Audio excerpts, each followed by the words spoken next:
না ভাই, কোথায় যে খুঁজছি। ও দাদা, ও দাদা, এই শুনছেন? যা, চলে গেল। আপনারা জানেন ইসকন মন্দিরটা কোথায়? আমি মহা বিপদে পড়েছি। কেউ যদি জেনে থাকেন বলুন না, আমার যে মহা বিপদ। ওই তো একজন আসছে, দেখি। ও ভাই, ও ভাই শুনছেন? আমাকে দয়া করে বলবেন ইসকন মন্দিরটা কোন দিকে? আমার খুব বিপদ। হ্যাঁ, আমি জানি তো, কিন্তু আপনার কিসের বিপদ? প্লিজ প্লিজ, আমি সব পরে বলবো। এখন আমাকে ইসকন মন্দিরে নিয়ে চলুন, খুব খুব তাড়াতাড়ি। আপনি কি কোনো ভয় পেয়েছেন? আরে আসলে আমি ভূত। আরে না না, আমি গীতা। আরে না, মানে আমি জমা নয়। কি যে বলছি। আরে আরে আপনি তো আগে আমাকে ইসকনে নিয়ে চলুন। দেখি মনে হচ্ছে কোনোভাবে বিচলিত। ঠিক আছে ঠিক আছে, চলুন চলুন।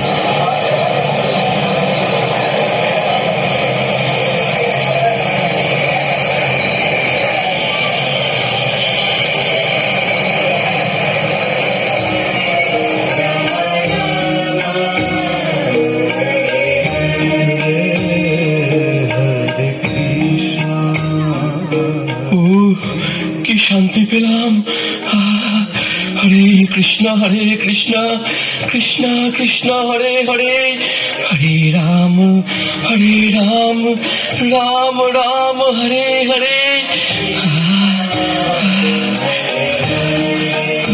প্রভু, ওনাকে দেখে মনে হচ্ছে উনি কোনোভাবে বিচলিত।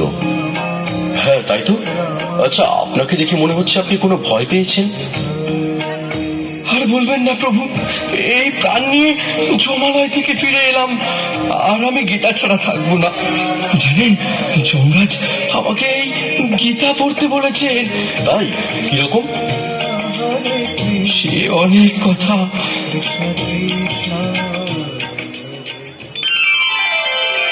তো আজকের ভাগবত ক্লাসটা কেমন লাগলো? হ্যাঁ মা, তুমি গল্প বলে বলে ক্লাস করান, তাই আমার শুনতে খুব ভালো লাগে। জানো মা, আমার বেশি ভালো লেগেছে মাধব প্রভুর কীর্তন। আমি তো খুব নৃত্য করেছি। ও, তোমরা তাহলে নাচানাচি করতে গিয়েছিলে? ঘরের নাচার জায়গা নেই? জানো তো, আজকে কার্তিক প্রভুর বাড়িতেই গীতা পাঠ ছিল, তাই ওকে নিয়ে ফেরার সময় একটু ঢুকেছিলাম। হ্যাঁ বাবা, আমি তো খুব মজা করেছি। তোমার পড়াশোনা নেই? গীতা পাঠ করতে গেছো, কীর্তনে গেছো? যাও, ভেতরে যাও। ওকে এভাবে বলছো কেন? আমরা কি রোজ যাই? আর রোজ গেলেও বা আমরা কি কোনো খারাপ কাজে যাচ্ছি? চুপ, একেবারে চুপ। অন্যায় করে আবার কথা হচ্ছে। এই যে গলায় কাঠ জড়িয়েছ, কপালে মাটি মেখে ঘুরে বেড়াচ্ছ, এতে মানুষ কত কথা বলে জানো? খুশ আছে সেদিকে।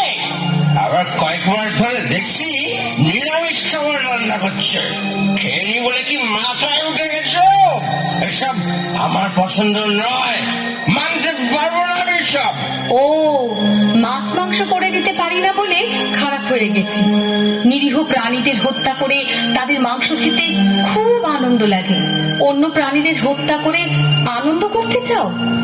অন্যকে কষ্ট দিয়ে আরেকজনের কি করে সুখ হতে পারে? সাধু সঙ্গে গেছি বলে রাগ?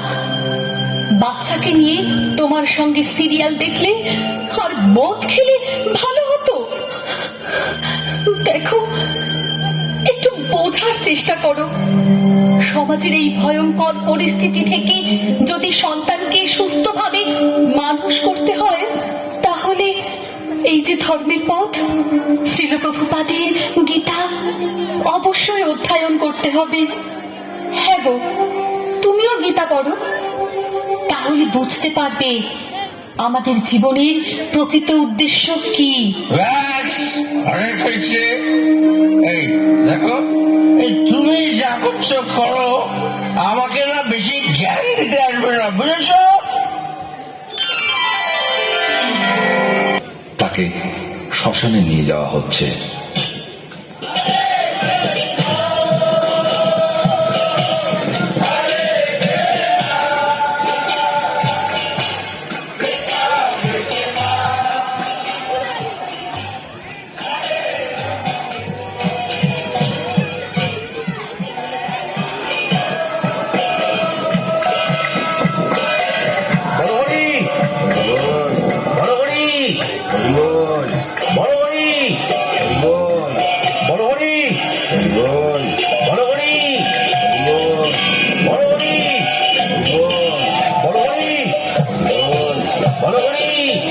বল বড় হরি, বল বড় হরি, বল বড় হরি, বল বড় হরি, বড় হরি, বল বড় হরি, বল বড় হরি, বল বড় হরি, বল বড় হরি, বল বড় হরি, বল বড় হরি, বল বড় হরি, বল বড় হরি, বল বড় হরি, বল বড় হরি, বল বড় হরি, বল বড় হরি, বল বড় হরি, বল বড় হরি, বল বড় হরি, বল বড় হরি। বল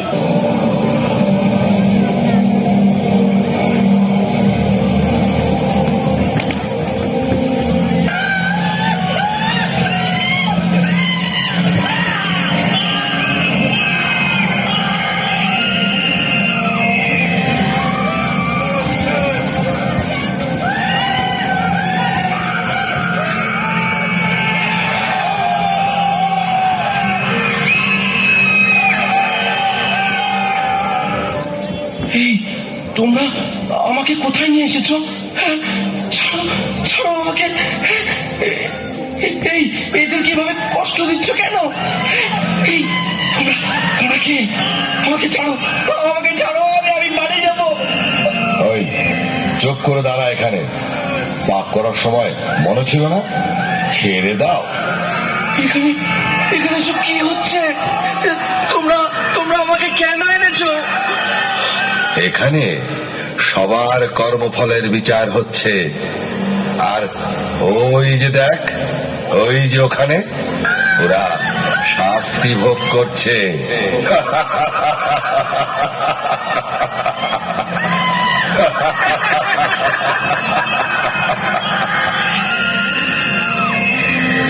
এই, এ কি পাপ করেছিল? ও মিথ্যে কথা বলে মানুষের সঙ্গে প্রবঞ্চনা করে তাদের টাকা গায়েব করতো। তাহলে চল ওর ওর জিভটা টেনে ছিঁড়ে ফেলি।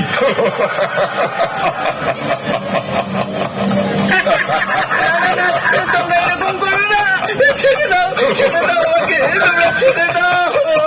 আমার এমন কখনো ছিঁড়ে হবে ফেল, না। জিভটা টেনে ছিঁড়ে ফেল।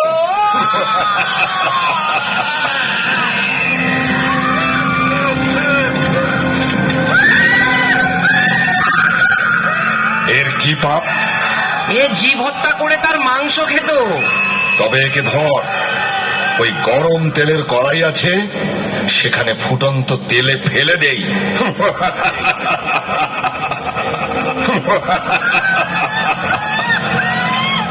তারপর তারপর ওইদিকে যে রুরু নামক নরক আছে, সেখানে ফেলে দেবো। ওখানে সাপের থেকে হিংস্র রুরো কীটের কুণ্ড আছে, তারা কামড়ে কামড়ে ওর মাংস খাবে।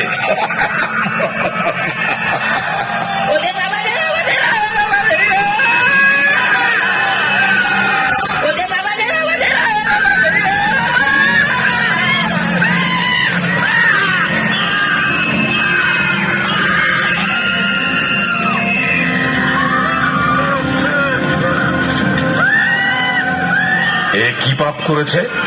ও নেশাগ্রস্ত হয়ে পরনারীতে আসক্ত হয়েছিল। ওইদিকে তপ্ত লৌহ কুণ্ড আছে, ওইখানেই ওর স্থান।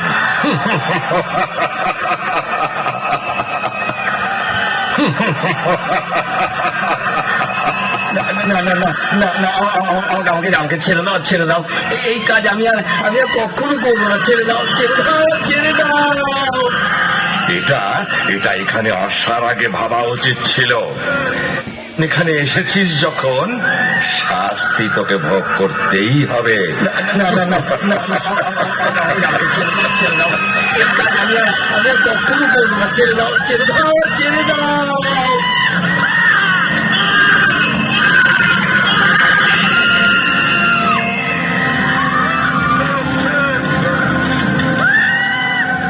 এর কি অবস্থা? এই পাপিষ্ট পরস্ত্রী হরণ করেছে। তবে যাও, ওকে ওকে ওই জ্বলন্ত অগ্নিযুক্ত লৌহখণ্ডের সঙ্গে বেঁধে শুলের আঘাত করো। না না, আমাকে ছেড়ে দাও, আমাকে ছেড়ে দাও, আমাকে ছেড়ে দাও, আমাকে ছেড়ে দাও।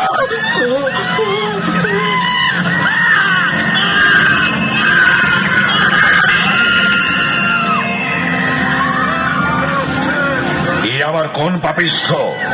এ সমাজে গুরু সেজে ভণ্ডামি করত আর নিজের স্বার্থ সিদ্ধির জন্য বড় অঙ্কের টাকা আদায় করত। ওকে ওকে ওই নাগ পাশে বেঁধে শুলাঘাত করো।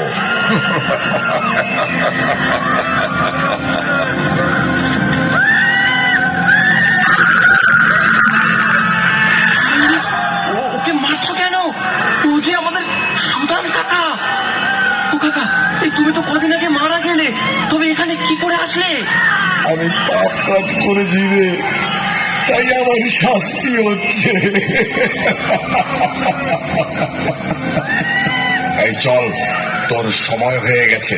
আমাকে আমাকে তোমরা ছেড়ে দাও, ছেড়ে দাও না আমাকে।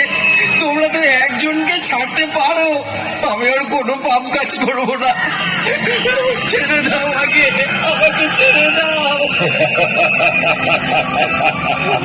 চল মহারাজের কাছে চল, তারপর ঠিক যেখানে যাওয়ার সেখানেই যাবি।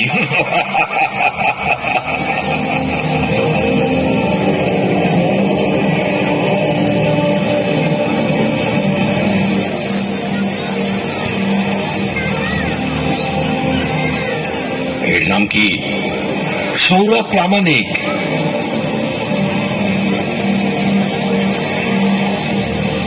আরে এর তো এখনো সময়ই হয়নি, তোমরা ঠিক করে কাজ করতে পারো না। ভুল মানুষকে নিয়ে এসেছে, শাস্তি তো এদেরকেই দিতে হয়। যাও, যেখানে ছিল সেখানে ফিরিয়ে দিয়েছো। উনি কে? উনি আমাদের মহারাজ। যে যেমন কর্ম করেন সেই অনুযায়ী তিনি তাদের শাস্তি প্রদান করেন। হে মহারাজ, আপনি অনেক দয়ালু মহারাজ, আমাকে আমাকে ছেড়ে দিন, আমি এসব সহ্য করতে পারবো না মহারাজ, আমাকে ছেড়ে দিন মহারাজ, আমাকে ছেড়ে দিন। আরে আরে কি করছো? তোমার শাস্তি দেরি আছে। এই যাও, ওকে মর্তলোকে পৌঁছে দাও। মহারাজ, আমার একটা প্রশ্ন আছে, আমাকেও কি এইরকম শাস্তি পেতে হবে? হ্যাঁ, যে যেমন কর্ম করবে তার তেমনই শাস্তি হবে। মহারাজ, মহারাজ কি করলে এই সমস্ত শাস্তি ভোগ করতে হবে না? বলুন না মহারাজ, আমি আপনার শরণাগত, আমাকে এই ভয়ঙ্কর যন্ত্রণা থেকে উদ্ধার করুন, উদ্ধার করুন। একটা উপায় আছে, তা যদি তুমি করতে পারো তাহলে শাস্তি তো দূরের কথা, এখানেই আসতে হবে না। বলুন মহারাজ, বলুন, আমাকে বলুন কি সে উপায়।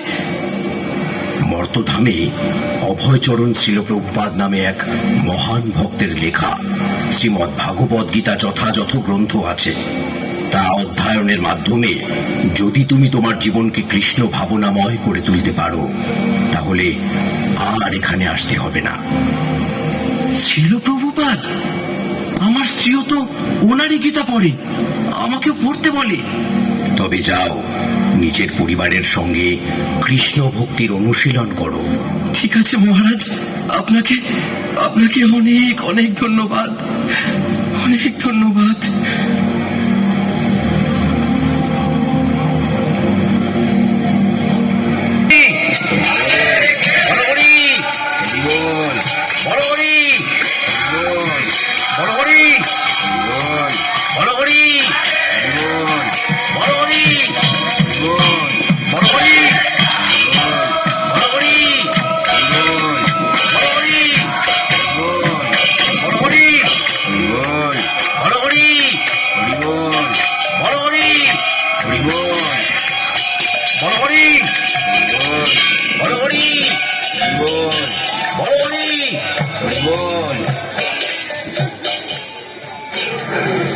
আরে আরে তোমরা কি করছো?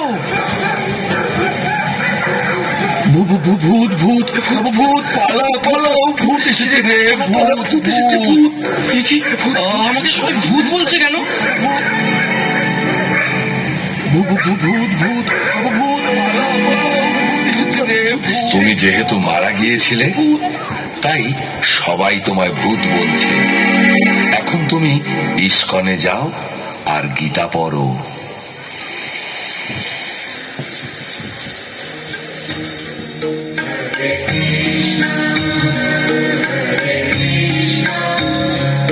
শুনলেন তো প্রভু, তাই এখন থেকে আমি গীতা ছাড়া এক মুহূর্ত থাকবো না। আপনাকে আমি প্রণাম জানাই।